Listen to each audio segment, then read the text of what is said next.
Hello student, welcome to Bishop Academy online classes. Dear student, today I am going to discuss about the some source documents which can you seen in the different places. आपने कभी अगर bank गए होंगे और कुछ bank में पैसा deposit किए होंगे अकाउंट में, तो आप एक फॉर्म फिलअप करते हैं जिसको कहते हैं आप पेइंग स्लिप फिलअप करते हैं।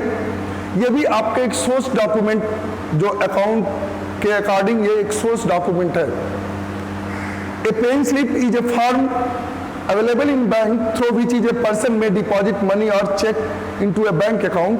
It is also known as deposit slip. इसको डिपॉजिटरी स्लिप भी कहते हैं कि आप इसको बैंक में जाते हैं, आपको पैसा जमा करना है तो आप उस फॉर्म को फिलअप करते हैं, अमाउंट डालते हैं, सिग्नेचर करते हैं, फिर उसको आप डिपॉजिट करते हैं। ये पेइंग स्लिप का फॉर्मेट है। आप बैंक में गए होंगे, देखे होंगे, ये देखिए एक्सिस बैंक का ये पेइंग स्लिप का फॉर्मेट है। ऐसे सारे बैंकों का लगभग सेम ही ऐसा ही फॉर्मेट होता है जिसमें आपका ये पेइंग स्लिप का फॉर्मेट है, जिसमें आपका डेट लिखा होता है, इस प्लेस ऑफ ब्रांचेस का लिखना होता है, अकाउंट नंबर आप फिलअप करते हैं, ठीक है, और टोटल अमाउंट कितना आपने चेक से या कैश में डिपॉजिट किए हैं। इसमें कैश अगर डिपॉजिट किया तो कैश का डिटेल होता है, 1000 का नोट है, 2000 का नोट है, 500 का नोट है, या 50 रुपीज़ का, 100 रुपीज़ का, 10 रुपीज़ का, मतलब जितने भी रुपीज़ के नोट है उसमें पूरा डिटेल्स दिया होता है। तो ये आपका पेइंग स्लिप का फॉर्मेट है। इसको आप अपने फेयर कॉपी पे इसको आप क्या करेंगे, बना लेंगे, या फिर आपके पास अगर आप बैंक जाएंगे तो उसमें से ये फॉर्मेट लेके अपने कॉपी पर जिस जगह पे इसको लिख करके उस जगह पे जहाँ पे आपको बनाना है उस जगह पे इसको पेस्ट कर दीजिएगा कॉपी पर। आप बैंक से इसको इजीली आप ले सकते हैं और इसको जहाँ पे आपने पेइंग स्लिप के बारे में लिखा है उसी के नीचे आप इस फॉर्मेट को क्या करेंगे, पेस्ट कर देंगे। नेक्स्ट आपका चेक आपने देखा होगा। चेक भी एक सोर्स डॉक्यूमेंट है। A cheque is a written unconditional order addressed to a specified bankers signed by the persons who has deposited money with that particular bank to pay a specified sum to the bearer of that cheque और to the person named in it. ये cheque होता है, ये उस person, वही person देता है जिसका बैंक में अकाउंट होता है, ठीक है। दूसरी चीज, ये इसका पेमेंट वही पर्सन ले सकता है जिसका नाम इस पर स्पेसिफाइड किया गया हो। जो इस चेक का बीरर हो, वहां को जो चेक साथ में लेगा उसको, उसका नाम अगर रहेगा तो उसको कैश पेमेंट हो जाता है, या फिर इसी को डबल क्रॉस कर देते हैं इस पर तो ये अकाउंट पे ही चेक हो जाता है। ये आपको कैश ना पेमेंट होकर के आपके अकाउंट में इसका अमाउंट ट्रांसफर हो जाता है। ये चेक का फॉर्मेट है, ये भी आपके पास कहीं होगा तो उसको आप उसको अपने कॉपी पर पेस्ट कर लेंगे। ये लिखने के बाद से पेस्ट कर लीजिएगा। नेक्स्ट है voucher. A voucher is a written document that serves to confirm witness और vouch for the sum facts और a transactions. It is an evidence for the transaction undertaken. ये वाउचर्स उस ट्रांजेक्शंस का evidence होता है जो आप करते हैं। लाइक आप परचेजिंग करते हैं तो आपको परचेज वाउचर होता है, तो आपका वो एविडेंस होता है कि आपने ये परचेजिंग किया है, ठीक है। या फिर आप सेल्स करते हैं तो सेल्स जो भी परचेज करता है आपसे उसको आप वाउचर देते हैं। तो ये दो टाइप के होते हैं। सोर्स डॉक्यूमेंट्स और सपोर्टिंग वाउचर। एक सपोर्टिंग वाउचर्स होता है। सपोर्ट क्यों? क्योंकि ये हमारे अकाउंटिंग के वर्क में ये सपोर्ट करता है, इसलिए इसको सपोर्टिंग वाउचर कहते हैं।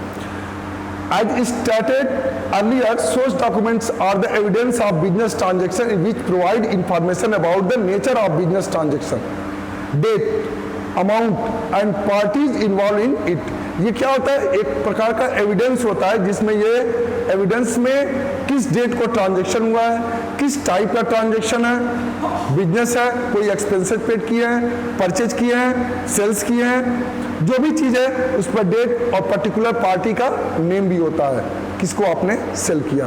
दे are called source documents or source vouchers because they are used to support transaction and vouchers.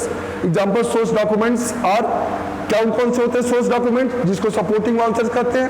Cash memo जिसको हमने प्रीवियस वीडियो में मैंने बताया था, इनवॉइस और बिल जो बिल इनवॉइस होता है, credit notes, debit notes, cheques, paying slip, ये सारे आपके सपोर्टिंग वाउचर्स में आते हैं। अकाउंटिंग वाउचर्स में, accounting vouchers is an accounting records of business transaction that is supported by the various documents. जो वेरियस डॉक्यूमेंट इसको सपोर्ट करते हैं, मतलब कि जो ट्रांजैक्शन का आप करते हैं उसकी रिकॉर्डिंग आप अकाउंटिंग वर्क में करते हैं, जर्नल एंट्री पास करते हैं, और जो ही जर्नल एंट्री उस डेट पे पास करते हैं उसको एक एज ए एविडेंस के रूप में अपने पास आप फाइलिंग कर लेते हैं, उसको फाइल में रख लेते हैं। इन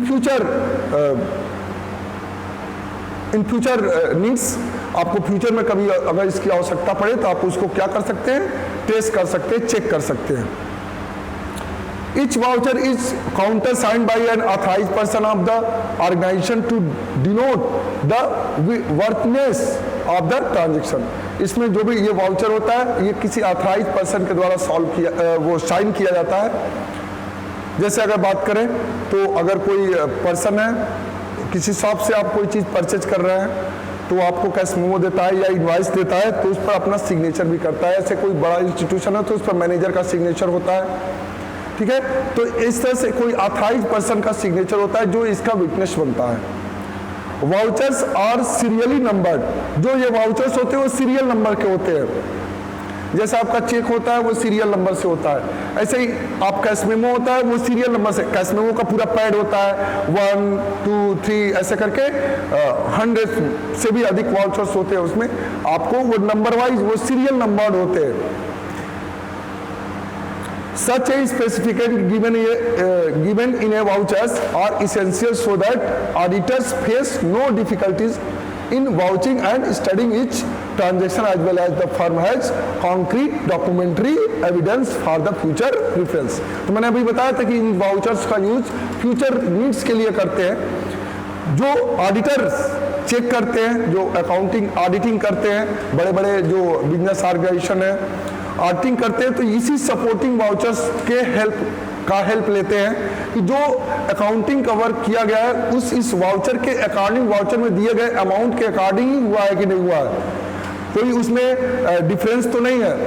तो इस चीज का चेक करते हैं, इसलिए फ्यूचर रेफरेंस के लिए हम इस वाउचर को एविडेंस के रूप में अपने पास सुरक्षित रख लेते हैं। These vouchers can be prepared in different colors।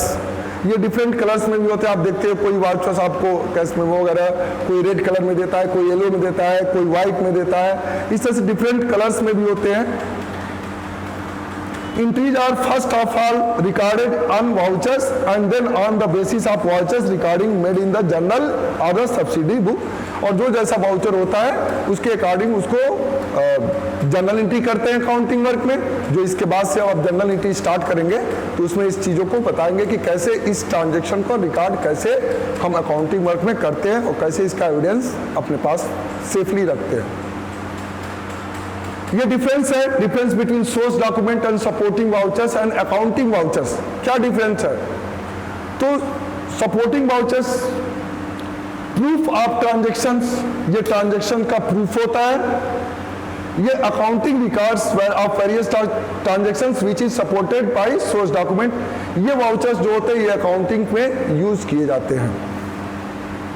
Nature evidence of transaction undertaken, इसमें ट्रांजैक्शन का ये एविडेंस के रूप में अपने पास सेफ रखते हैं। Guide to record transaction correctly, ये जो अकाउंटिंग वाउचर्स होते हैं ये हमें गाइड करते हैं कि कितना अमाउंट हमको रिकॉर्ड करना है और कितना नहीं करना है, ये गाइड करते हैं।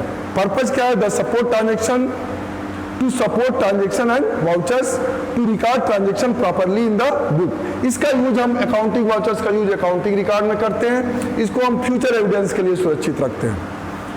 Contents complete details of the specific transaction, इसमें पूरा डिटेल्स होता है जो भी ट्रांजैक्शन होता है। इसमें details of account to be dated और created recording to particular transaction, इसमें जो ट्रांजैक्शन हमको रिकॉर्ड करना है वो रिकॉर्ड इस तरह से होगा कि कौन सा ट्रांजैक्शन उसमें डेबिट होगा, कौन ट्रांजैक्शन क्रेडिट होगा, कौन सा पर्सन डेबिट होगा, कौन सा पर्सन क्रेडिट होगा, कौन सा इंस्टीट्यूशन डेबिट होगा, कौन सा इंस्टीट्यूशन क्रेडिट होगा। इससे इस चीज को आइडेंटिफाई करते हैं और इसी के अकॉर्डिंग हम अकाउंटिंग में जर्नल एंट्री पास करते हैं। Thank you, have a nice day. If you have any confusion then you can ask on Google Classroom as a comment. Thank you. Have a nice day.